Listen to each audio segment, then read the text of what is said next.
नमस्कार साथियों। क्लास 10 की 9.1 एक्सरसाइज अपन पढ़ रहे थे और उसका परिचय और अपन ने उसके 2 क्वेश्चन कर लेते। अब आगे के आज अपन क्वेश्चन करने वाले हैं। उसके जितने भी क्वेश्चन हैं, लगभग 16 क्वेश्चन है उसमें, तो लगभग 10 तक तो आज अपन करेंगे और फिर जो बचेंगे उसको अगले नेक्स्ट वीडियो में अपन डाल देंगे। तो आइए अपन क्वेश्चन करते हैं। ध्यान से बिना स्किप किए हुए इसको देखना आप, और जो समझ में नहीं आए उसको कमेंट बॉक्स में लिख के मुझे भेज देना। मैं आपको वहाँ पर उसका सॉल्यूशन कर दूंगा। तो देखिए यहाँ मैंने एक क्वेश्चन यहाँ लिख दिया है, क्वेश्चन नंबर 3। पहला और दूसरा क्वेश्चन अपन ने कर लिया था पिछले वाले वीडियो में। अगर नहीं देखा हो तो वहाँ जाके देख ले आप प्लेलिस्ट में। देखो आप, मैंने यहाँ क्वेश्चन लिखा है, क्वेश्चन नंबर 3। एक ठेकेदार है जो 2 प्रकार की फिसलन पट्टी लगाना चाहता है। एक तो 5 वर्ष से छोटे बच्चों के लिए फिसलन पट्टी लगाना चाहता है, और एक 5 वर्ष से अधिक उम्र के बच्चों के लिए फिसलन पट्टी लगाना चाहता है। दोनों फिसलन पट्टियों में अंतर है। पहली फिसलन पट्टी है, उसका शिखर की जो ऊंचाई है वो 1.5 मीटर दे रखी है। जो अपन यहाँ चित्र बना लेते हैं, देखो ये मान लेते हैं शिखर, ये शिखर मान लेते हैं अपन 1.5 मीटर। यहां से यहां तक, जब भूमि से शिखर की ऊंचाई कितनी दे रखी है अपन को, 1.5 मीटर दे रखी है। और ये फिसलन पट्टी भूमि के साथ में 30 डिग्री का कोण बनाती है। भूमि के साथ 30 डिग्री का कोण बनाती है, तो ये 30 डिग्री का कोण आ जाएगा। और आपसे पूछा है कि इस फिसलन पट्टी की लंबाई क्या होगी, तो अपन मान लेते हैं इस फिसलन पट्टी की लंबाई को L, और इसको त्रिभुज को नाम दे देते हैं A। ये समकोण त्रिभुज हो जाएगा B और C। यहाँ पर आपको L ज्ञात करना है, आराम से हो जाएगा। अब इसका चित्र बनाते हैं दूसरे वाले का। देखो इसमें क्या कर रहा है, 5 वर्ष से अधिक उम्र के बच्चों के लिए फिसलन पट्टी बनानी है, और उस फिसलन पट्टी की जो शिखर की ऊंचाई है वो दे रखी है आपको 3 मीटर। कितनी दे रखी है, 3 मीटर। तो यहाँ पे देखो फिसलन पट्टी की जो शिखर की ऊंचाई है वो मान लिया अपन ने 3 मीटर, ये ले लो 3 मीटर। और ये फिसलन पट्टी भूमि के साथ में कितने डिग्री का कोण बना रही है, 60 डिग्री का कोण बनाती है। तो ये भूमि के साथ ये 60 डिग्री का कोण बनाती है। और अपन को इसकी भी लंबाई ज्ञात करनी है, इसको बड़ा L मान लेते हैं। और यहाँ ले लेते हो P, Q और R। ये तो भूमि है और ये यहाँ पर भी भूमि है। चित्र समझ में आ गया होगा। अब आपको एक भुजा तो यहाँ ज्ञात दे रखी है और एक भुजा अज्ञात है, मतलब कर्ण अज्ञात है और जो लंब है वह ज्ञात है। यहाँ पर भी आपको लंब ज्ञात है और जो कर्ण है वह अज्ञात है। लाल बटा का याद है, भूल गए, लाल बटा कब का। ये साइन थीटा का मान होता है, ये कॉस थीटा का मान होता है, और ये टेन थीटा का मान होता है। अब देखो टेन थीटा का मान क्या आएगा, लंब बटा आधार, लंब बटा आधार। तो लंब और आधार में तो संबंध नहीं है, आधार तो आ ही नहीं रहा काम अपने। तो फिर क्या क्या काम आ रहा है, लंब और कर्ण का हमारा है। तो लंब और कर्ण में किसका संबंध है, साइन का। तो देखो त्रिभुज ABC में कौन सा संबंध काम है, देखो ये तो है कर्ण और ये है लंब। कर्ण ज्ञात करना है और लंब ज्ञात है। तो लंब और कर्ण में साइन थीटा का संबंध है, तो साइन 30 डिग्री बराबर आ जाएगा, साइन 30 डिग्री बराबर लंब बटा कर्ण। लंब का मान कितना दे रखा है, 1.5, और कर्ण का मान है L, इसको L माना है अपन ने। तो साइन 30 का मान भूल गए, ये याद है, देखो मैंने यहां लिखा था साइन 30 और कॉस 60 का मान होता है 1/2, और साइन 60 और कॉस 30 का मान होता है √3/2। वैसे मैंने टेबल भी समझाई थी आपको पिछले वाले वीडियो में। टेन 30 का मान होता है 1/√3, जिसमें ऊपर का एक वाला होता है टेन 45 का मान और नीचे वाला होता है टेन 30 का मान। ये इतने से ही मान काम आते हैं इसमें, इसके अलावा और कोई मान काम में नहीं आता। तो देखो टेन 30 का मान हो जाएगा 1/2, और यहाँ आ जाएगा 1.5/L। वज्र गुणा कर देते हैं, क्रॉस मल्टीप्लाई। L को 1 से गुणा करेंगे तो L ही आएगा, और 2 को 1.5 से गुणा करेंगे तो 1.5 मतलब 1.5 हो गया, तो 1.5 को 2 से गुणा करेंगे 3 आ जाएगा। तो यहाँ लिखेंगे अतः फिसलन पट्टी की लंबाई यल बराबर 3 मीटर आंसर। ये तीसरा का पहला क्वेश्चन। इसके बाद में दूसरा क्वेश्चन में क्या है, आपको केवल मात्र जो शिखर की ऊंचाई वो चेंज कर रखी है 30 मीटर और कोण चेंज कर दिया, उन्नयन कोण कितना है 60 डिग्री। तो देखो कैसे आएगा, त्रिभुज पी क्यू आर में संबंध इसी से लाल बटा कक्का से, कर्ण और लंब है तो कर्ण और लंब में किसका संबंध है, लंब बटा कर्ण किसका संबंध है, साइन थीटा का। तो यहां आ जाएगा साइन 60 डिग्री बराबर लंब बटा कर्ण, कितना आ जाएगा, लंब बटा कर्ण आ जाएगा। देखो दिखा दे रहा है आपको, साइन 60 लंब बटा कर्ण, लंब कितना है 3 है और कर्ण कितना दे रखा है ये, अपन ने ये ही माना है उसको, तो ये लिख देते हैं यहाँ। आप देखो साइन 60 का मान ये रहा, साइन 60 का मान होता है अंडर रूट 3/2, तो अंडर रूट 3/2 बराबर, और यहाँ भी आ जाएगा 3/यल, यल को इधर गुणा कर देते हैं वजह गुणा, तो यल बराबर हो जाएगा, ये दो तो ऊपर आ जाएगा 3 × 2 और बटा अंडर रूट 3। देखो यल तो यहाँ से क्रॉस मल्टीप्लाई करा तो ऊपर आ गया यल, अंडर रूट 3 यहाँ चला जाएगा और 2 इधर गुणा हो जाएगा। अब ये 3 है ना, इस 3 को अपन अंडर रूट 3 × अंडर रूट 3 लिख सकते हैं ऐसे, अंडर रूट 3 × अंडर रूट 3, क्योंकि अंडर रूट 3 को अंडर रूट 3 से गुणा करेंगे तो पूरा 3 ही आता है। तो यल बराबर आ जाएगा अंडर रूट 3 × 2 बटा अंडर रूट 3, अंडर रूट 3 से अंडर रूट 3 कट जाएगा और यल का मान आ जाएगा 2√मीटर आंसर। ये आपका तीसरा क्वेश्चन है जो आपको समझ में आ गया होगा, कंप्लीट उतार लीजिए इसको। मैं नेक्स्ट क्वेश्चन यहाँ बोर्ड में उतारता हूँ जितने, देखिए अगला क्वेश्चन मैंने यहाँ बोर्ड में उतार दिया है, मैं पढ़ के सुनाता हूँ आपको। भूमि के एक बिंदु से जो मीनार के पाद बिंदु से, मतलब जो मीनार है उसका जो नीचे वाला हिस्सा है उससे 30 मीटर की दूरी पर है, मीनार के शिखर का उन्नयन कोण 30 डिग्री है, तो मीनार की ऊंचाई ज्ञात कीजिए। देखो मान लीजिए एक मीनार है, यहां पर मीनार मान लेते हैं, और मीनार से 30 मीटर की दूरी पर, ये 30 मीटर की दूरी मान लेते हैं, इस 30 मीटर की दूरी पर इस मीनार के शिखर का भूमि के साथ जो उन्नयन कोण है वो उन्नयन कोण दे रखा है 30 डिग्री, कितना दे रखा है 30 डिग्री। तो मीनार की ऊंचाई ज्ञात करनी, मीनार की ऊंचाई ज्ञात करनी है, ये दे रखा है 30 मीटर। एक बार और समझे आप, इसको ए मान लेते हैं, इसको बी मान लेते हैं और इसको सी मान लेते हैं।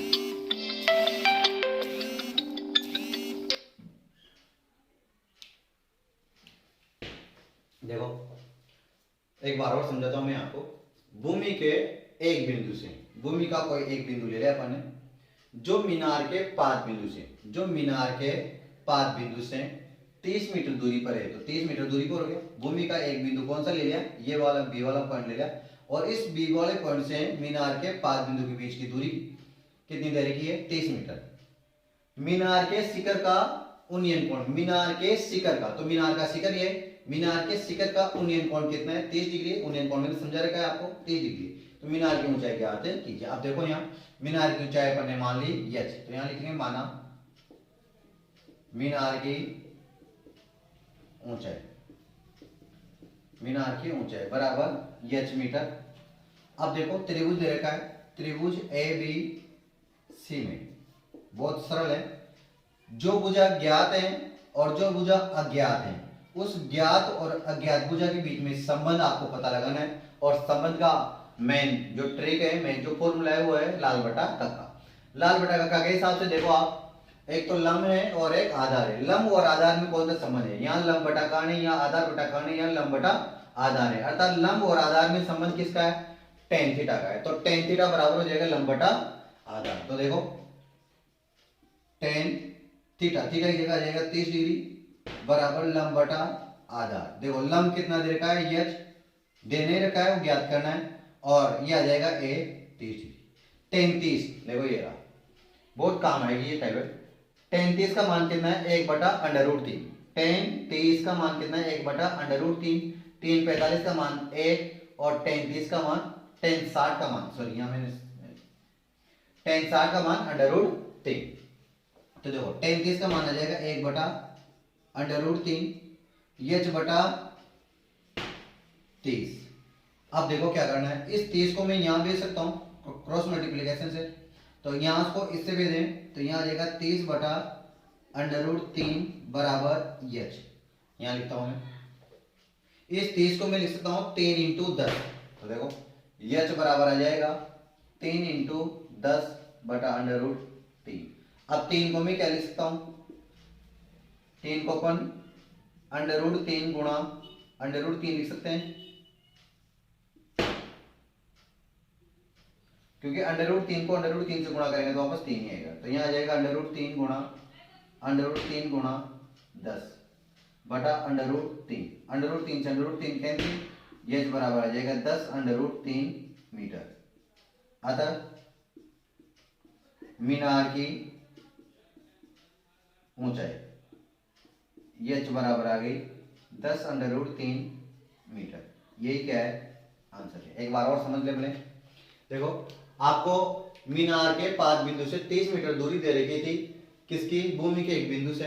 तो भूमि के एक बिंदु से मीनार के 5 बिंदु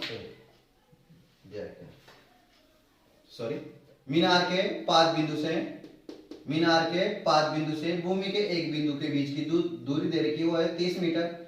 और मीनार के शिखर की ऊंचाई, मीनार के शिखर तक की ऊंचाई दे रखी है, अपन को ये ज्ञात करनी है, जो अपने एच मान ली और ये दे रखी। तो बताओ आधार और लंब के बीच में कौन सा संबंध बनेगा, लंब और आधार में यही संबंध है tan थीटा का। तो अपन ने सूत्र लगा दिया tan 30 बराबर लंब बटा आधार, यानी कि h बटा 30। tan 30 का मान होता है, ये देखो 1/√3, तो 1/√3 h बटा 30। 30 को इधर मल्टीप्लाई कर दिया तो 30 ऊपर आ जाएगा, 30/√3 बराबर h। तो h बराबर आ गया, h बराबर आ गया 30/√3। अब 30 को मैं 10 इंटू 3 लिख सकता हूँ और 3 को मैं √3 इंटू √3 लिख सकता हूँ। क्यों, क्योंकि √3 को √3 से गुणा करेंगे तो पूरा 3 ही आएगा। 3 √3 से √3 कैंसिल हो जाएंगे और 10√3 ही क्या है, आपके क्वेश्चन के आंसर है। मैं नेक्स्ट क्वेश्चन उतारता हूँ, जितने आप इसको उतार लीजिए। देखो नेक्स्ट क्वेश्चन है पांचवा क्वेश्चन क्या है, देखो पढ़ते हैं। भूमि से 60 मीटर की ऊंचाई पर एक पतंग उड़ रही है। भूमि से 60 मीटर की ऊंचाई पर क्या उड़ रही है, एक पतंग उड़ रही है। पतंग पर लगी डोरी को अस्थायी रूप से भूमि के एक बिंदु से बांध दिया गया है। भूमि के बांध देते, जैसे कि अपन बहुत सारी बार कर ही देते हैं। भूमि के साथ डोरी का झुकाव 60 डिग्री है, यूं है, पतंग यूं उड़ रहा है तो 60 डिग्री है। यह मानकर कि डोरी में कोई ढील नहीं है। ढील नहीं है का मतलब है भाई बिल्कुल तनाव में खिंची हुई है, और तो डोरी की लंबाई ज्ञात कीजिए। तो देखो मान लेते हैं आप यहां खड़े होकर पतंग उड़ा रहे हैं,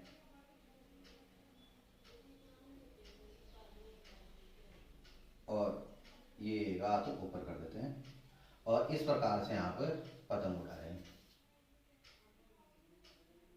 इस प्रकार से।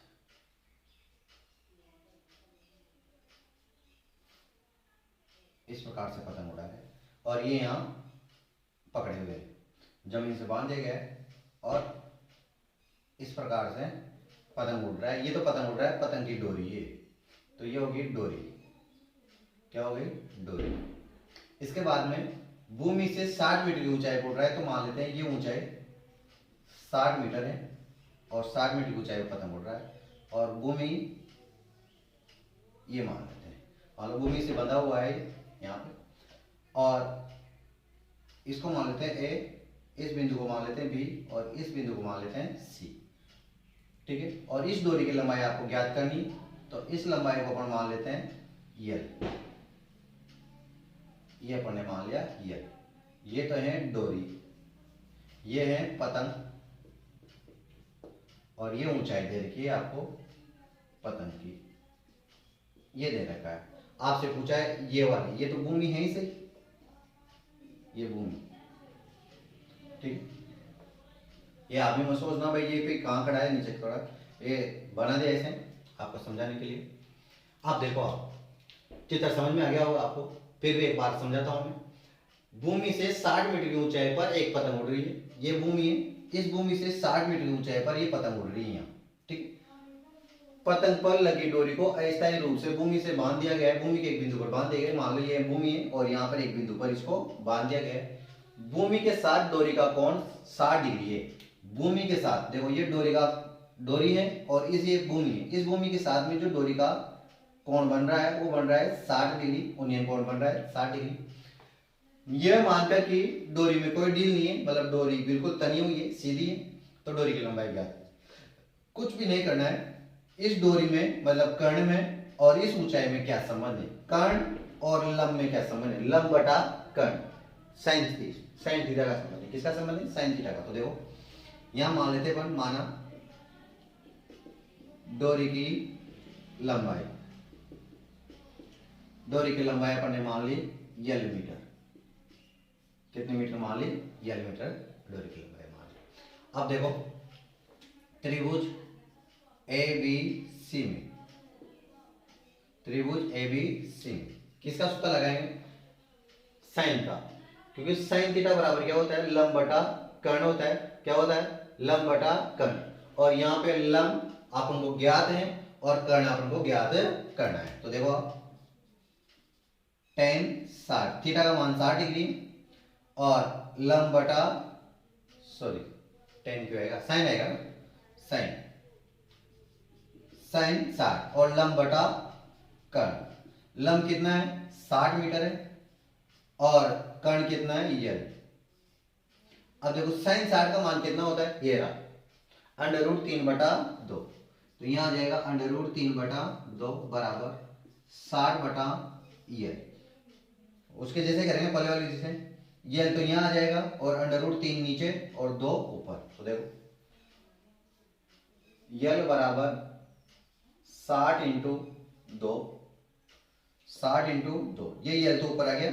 यहाँ देखो क्रॉस मल्टीप्लाई करेंगे ना, इसको यहाँ पे देंगे L को, ये 2 ऊपर चल जाएगा, √3 नीचे और बटे में आ जाएगा √3। अब देखो L बराबर ये है 60, इस 60 को मैं 20 या 60 लिख सकता हूँ, 3 × 20 × 2 लिख सकता हूँ और बटे में √3। क्यों लिखा, क्योंकि 3 को अपन √3 लिखेंगे ताकि √3 से √3 कट जाए। देखो 60 को क्या लिखा मैंने, 3 × 20, 20 या 60 होता है। अब देखो आगे √3 को भी लिख सकता हूँ, √3 × √3 फिर इंटू 20 दूनी 40 और बटे में आ जाएगा √3। एक √3 से एक √3 कट जाएगा, L बराबर आ जाएगा 40 √3 मीटर। अतः डोरी की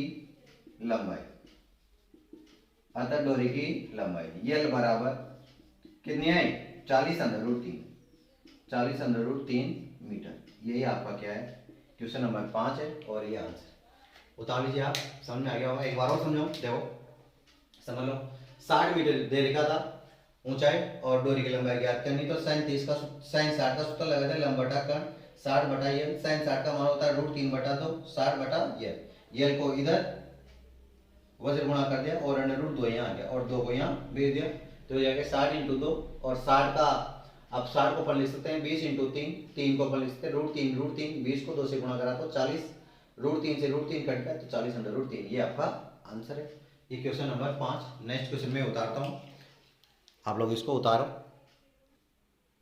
देखो क्वेश्चन नंबर 6 मैंने बोर्ड में उतार दिया है, थोड़ा बड़ा क्वेश्चन है, पूरी इत्मीनान के साथ शांति से देखना। क्वेश्चन है 1.5 मीटर लंबा एक लड़का, 1.5 मीटर लंबा एक लड़का 30 मीटर ऊंचे भवन से कुछ दूरी पर खड़ा हुआ है। मान लो, चित्र बनाते हुए चलते हैं साथ के साथ ताकि वीडियो ज्यादा लंबा नहीं हो। मान लेते हैं ये 30 मीटर ऊंचा एक भवन है, ये 30 मीटर ऊंचा एक भवन है और इसके सामने ये भवन, ये तो कहाँ खड़ा होगा, जमीन में, इसको मान लेते हैं जमीन। और एक लड़का है, ये लड़का है,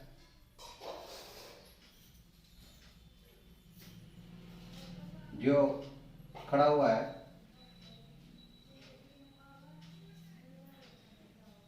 ये लड़का खड़ा हुआ है जमीन पर, इसकी आंखें यहाँ हैं ठीक है। अब देखना इसकी ऊंचाई कितनी है, 1.5 मीटर है। इसकी ऊंचाई कितनी है, 1.5 मीटर है। अब अगर इसके आगे यहाँ है तो इसकी जो क्षितिज रेखा होगी वो क्षितिज रेखा ये होगी, ये यहाँ होगी इसकी क्षितिज रेखा, इस प्रकार से, इस प्रकार से इसकी क्या होगी, क्षितिज रेखा होगी। ये यहाँ से बंद कर दिया मैंने, 1.5 मीटर लंबा रखा है। और इसकी ऊंचाई टोटल कितनी है, इसकी ऊंचाई 30 मीटर है। ध्यान से देखना आप, थोड़ा बड़ा क्वेश्चन होगा। ये 30 मीटर हो गया, ये तो 52 हो गया, 30 मीटर। देखो 1.5 मीटर लंबा एक लड़का, 1.5 मीटर लंबा एक लड़का 30 मीटर ऊंचे भवन से कुछ दूरी पर खड़ा हुआ है। 30 मीटर ऊंचा भवन है, उससे कुछ दूरी पर यह खड़ा हुआ है। आगे देखो, जब वह ऊंचे भवन की ओर जाता है तब उसकी आंख से भवन के शिखर का उन्नयन कोण, अर्थात ये यहाँ से भवन के ये जो शिखर है, इस शिखर को देख रहा है। जब ये भवन के शिखर को देख रहा है तो कोण कितना बन रहा है, 30 डिग्री। उन्नयन कोण कितना बन रहा है, 30 डिग्री बन रहा है। ये देखो आंख के साथ में 30 डिग्री का कोण बन रहा है, उन्नयन कोण ये 30 डिग्री। लेकिन जैसे ये यहां से भवन की ओर जाता है तो ये कोण 30 से कितना हो जाता है, 60 डिग्री हो जाता है। इस प्रकार से ये कोण, मान लो ये लड़का यहां तक आया और ये कोण हो गया 30 से 60 डिग्री। देखो कहा है इसने, जब वह ऊंचे भवन की ओर जाता है तब उसकी आंख से भवन के शिखर का उन्नयन कोण 30 से 60 डिग्री हो जाता है। अर्थात जब ये यहाँ खड़ा था तब जो शिखर का उन्नयन कोण था वो कितना था, 30 डिग्री था। लेकिन जैसे ही वह किधर गया, भवन की ओर गया, इधर भवन है, भवन की ओर गया तो उसका उन्नयन कोण कितना हो गया, 60। क्योंकि यहाँ से इधर जाएगा, जब अपन किसी चीज को दूर से देखते हैं तो गर्दन थोड़ी कम ऊंची करनी पड़ती है, लेकिन अपन को जैसे जैसे पास जाते थे तो अपन को गर्दन और ज्यादा ऊंची करनी पड़ती है, तो कोण क्या होगा, बढ़ेगा। तो 30 डिग्री से हो गया 60 डिग्री हो गया। अब बताइए कि वह भवन की ओर कितनी दूरी चल कर गया। पहले लड़का कहाँ था, यहाँ, अब कहाँ आ गया, यहाँ। तो भवन की ओर यहाँ से यहाँ तक की दूरी चली इसने, और इस दूरी को मैं मान लेता हूं कि ये दूरी है x। ये दूरी मैंने कितनी मान ली, x, और यहाँ से यहाँ तक की दूरी मैंने मान ली y। और ये यहाँ से यहाँ तक की ऊंचाई 1.5 है, फिर ये भी कितनी होगी, 1.5 मीटर होगी। तो फिर ये शेष कितनी बची, शेष भवन कितना बचा, 30 में से 1.5 घटाएंगे तो 28.5 मीटर आ जाएगा। अब देखो आपके सामने एक दो त्रिभुज नजर आ रहे हैं आपको, यहाँ तो 90 डिग्री है, ये हो गया। मैं थोड़ा कलर चेंज कर देता हूँ ताकि आपको बड़ा दिखाई दे। यहाँ हो गया ए, यहाँ ले लेता हूँ मैं बी, यहाँ ले लेता हूँ मैं सी, और यहाँ ले लेता हूँ मैं डी। इस प्रकार से दो त्रिभुज बन गए और आपको केवल ये दूरी ज्ञात करनी है। अब बताओ ये टोटल दूरी कितनी होगी, x प्लस वाई हो जाएगी, x प्लस वाई हो जाएगी यहाँ से यहाँ तक। अब 28.5 काम में लेना है और x प्लस वाई काम लेना है और y काम में लेना है। तो देखो अपन मान लेते हैं, यहाँ माना, समझ में आ गया होगा आपको, माना लड़के द्वारा चली गई दूरी, माना लड़के द्वारा भवन की ओर चली गई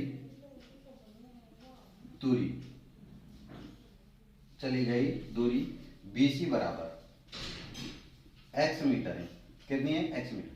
अब देखो यहां दो त्रिभुज लेना है, दिखाई दे रहा है आपको, एक बार और समझाऊं। देखो क्या है, 1.5 मीटर लंबा एक लड़का है, 1.5 मीटर लंबा एक लड़का है, 30 मीटर ऊंचे भवन, 30 मीटर ऊंचे एक भवन से कुछ दूरी पर खड़ा हुआ है। तो 30 मीटर ऊंचा भवन हो गए और इससे कुछ दूरी पर ये लड़का खड़ा हुआ है। देखो आप, अब देखो ये यहाँ 1.5 है तो फिर ये दूरी भी 1.5 होगी। तो फिर जो शेष दूरी बचेगी इस भवन की कितनी हो जाएगी, 28.5 हो जाएगी। कितनी हो जाएगी, 28.5। अब देखो यहाँ आपको एक बार तो त्रिभुज ABD लेना है और एक बार त्रिभुज ACD लेना है ताकि आपका क्वेश्चन क्लियर हो जाए। तो देखो करते हैं अपन, सर्वप्रथम छोटा वाला त्रिभुज ले लेते हैं ABD। त्रिभुज ABD में, त्रिभुज ABD में क्या होगा, देखो मैंने आपको समझा रखा है, एक तो ज्ञात भुजा और एक अज्ञात भुजा। तो देखो ABD में ज्ञात भुजा तो क्या है, y है, और अज्ञात भुजा तो y है, और ज्ञात भुजा क्या है, AD 28.5 है। तो देखो ये तो हो गया आधार और ये हो गया लंब। तो आधार और लंब में क्या संबंध है, tan का है। देखो आधार और लंब में किसका संबंध है, टेन का। तो यहाँ आ जाएगा टेन 60, कोण का मान कितना है 60 है, और लंब बटा आधार, लंब बटा आधार, लंब कितना है 28.5 और आधार कितना है y। अब टेन 60 का मान कितना होता है, देखो √3 होता है, तो यहाँ आ जाएगा √3 बराबर 28.5 बटा y, y को इधर पक्षांतर कर देंगे और इधर आ जाएगा 28.5 बटा √3, √3। समीकरण नंबर 1 क्या करा, सबसे पहले छोटा त्रिभुज लिया ए बी डी, जिसमें अज्ञात भुजा y थी और ज्ञात भुजा ये 28.5 था लंब, और ये हो गया आधार। लंब और आधार में क्या संबंध होता है, देखो लंब बटा आधार, टेन में संबंध होता है, और टेन के लिए मान दे रखा है 60 डिग्री, तो टेन 60 बराबर लंब बटा आधार। लंब देखो ये रहा 28.5 और आधार कितना है y। अब देखो टेन 60 का मान होता है √3, मैंने आपको समझा दिया है। टेन 30 का मान होता है 1 बटा √3, टेन 45 का मान होता है 1 और टेन 60 का मान होता है √3। अब देखो ये y यहां से यहां आ जाएगा, पक्षांतर करेंगे ना, क्रॉस मल्टीप्लिकेशन करेंगे, तो y तो यहाँ आ गया और √3 यहाँ सीधे, तो पहले y का मान आ गया, जिसका मान नहीं चाहिए था उसका मान तो आ गया अपने पास y का 28.5 बटा √3। अब अपन ज्ञात करेंगे x का मान, क्योंकि अपन को तो x का ही मान चाहिए, तो x का मान ज्ञात करते हैं। इधर जगह नहीं है, मैं यहाँ लिख देता हूँ। देखिए अब लेंगे त्रिभुज ए सी डी में, त्रिभुज ए सी डी में। अब देखो त्रिभुज ए सी डी में, ए सी डी में भी लंब तो यही रहेगा 28.5 ही, लेकिन आधार चेंज हो जाएगा। आधार हो, पहले आधार था ए बी, अब आधार हो जाएगा ए सी। अब ए बी वाई है और बी सी एक्स है, तो टोटल मिला के हो जाएगा एक्स प्लस वाई। तो देखो यहाँ 10 30, कौन कितना आएगा 30 आएगा, और आधार और लंबी है तो फिर 10 का सूत्र लगेगा लंब बटा आधार, ये लंब बटा आधार। लंब कितना है, देखो लंब कितना दिखाई दे रहा है आपको, ये 28.5, तो यहाँ आ जाएगा 28.5 बटा, और आधार देखो ये रहा ए सी, देखो ए बी एक्स है वाई है, बी सी एक्स है, तो एक्स प्लस वाई क्या हो जाएगा, ए सी हो जाएगा, तो एक्स प्लस वाई। टेन 30 का मान होता है 1 बटा √3, ये 1 बटा √3 बराबर 28.5 बटा एक्स प्लस वाई। वापस क्रॉस मल्टीप्लिकेशन कर दीजिए, x प्लस वाई को x से मल्टीप्लाई करेंगे तो x प्लस वाई आएगा, और 28.5 को √3 से गुणा करेंगे तो आ जाएगा 28.5 √3 मीटर, √3। अब देखो यहाँ y का मान रख देते हैं, चलो एक काम करते हैं, y को उधर पक्षांतर कर देते हैं पहले। x बराबर हो जाएगा 28.5 √3 बटे में 1 लगा दिया मैंने लघुत्तम लेने के लिए, माइनस y उधर जाएगा तो y बटे y लिख दो, चलो ऐसे लिख देते हैं, मैं दोबारा मिटा देता हूँ। x बराबर 28.5 √3 माइनस का y। अब y का मान लेते हैं, देखो y का मान ऑलरेडी अपन ने निकाल देखा, यहाँ देखो y बराबर 28.5 बटा √3, तो समीकरण 1 का प्रयोग करने पर, समीकरण 1 से देखो x बराबर आ जाएगा, यहाँ लिख देता हूँ मैं 28.5 √3 बटा 1 माइनस y का मान कितना है 28.5 बटा √3, तो यहाँ आ जाएगा 28.5 बटा √3। अब लघुत्तम ले लो इसका, एलसीएम लेते हैं, √3 का एलसीएम आ जाएगा। आप देखो एक का भाग √3 में जाएगा, एक का भाग किसमें जाएगा √3 में, तो √3 बाहर जाएगा, √3 को √3 से गुणा करेंगे तो हो जाएगा पूरा 3, तो यहाँ जाएगा 28.5 और पूरा 3, और यहाँ 28.5 ही आएगा क्योंकि √3 से √3 तो कट ही जाएगा, तो 28.5, यहाँ से 28.5 कॉमन निकाल लीजिए, 28.5।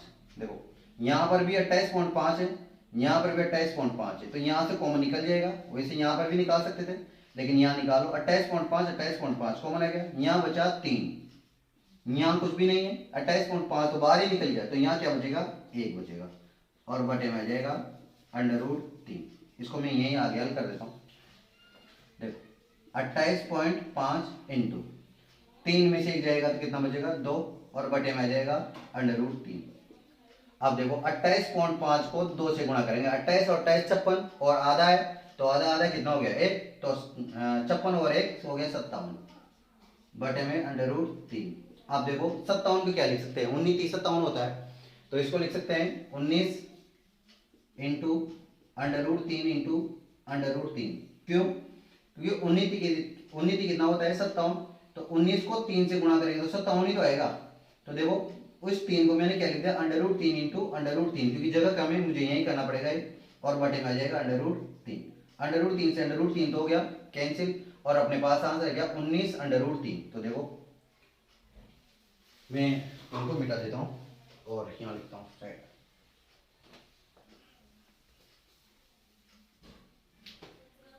इसके बाद में यहाँ लिखता हूँ, तो x का मान आ गया, x का मान चल रहा था 19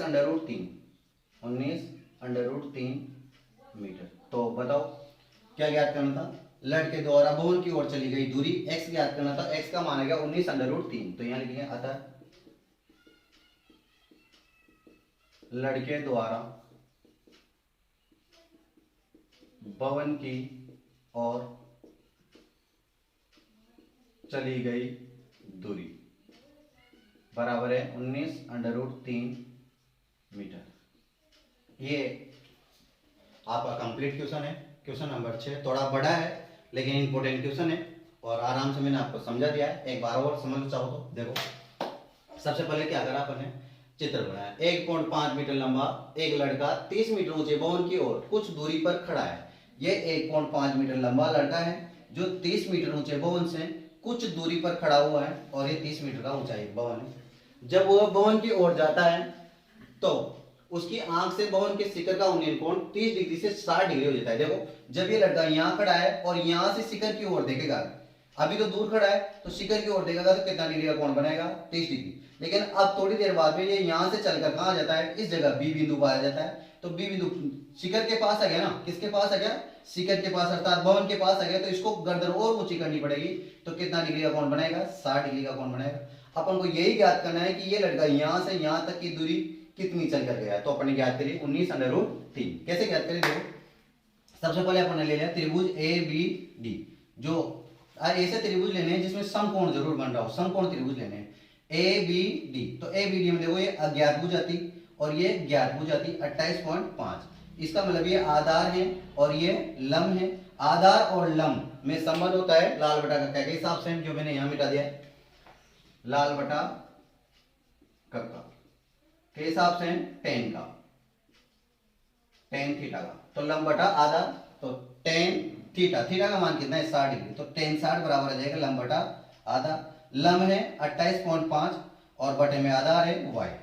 अब देखो टेन 60 का मान होता है √3 और 28.5 बटा y। इस y को यहाँ ले आया और √3 को यहाँ भेज दिया क्रॉस मल्टीप्लीकेशन के द्वारा, तो y बराबर आ गया 28.5 बटा √3। ये समीकरण नंबर 1 मैंने डाल दी।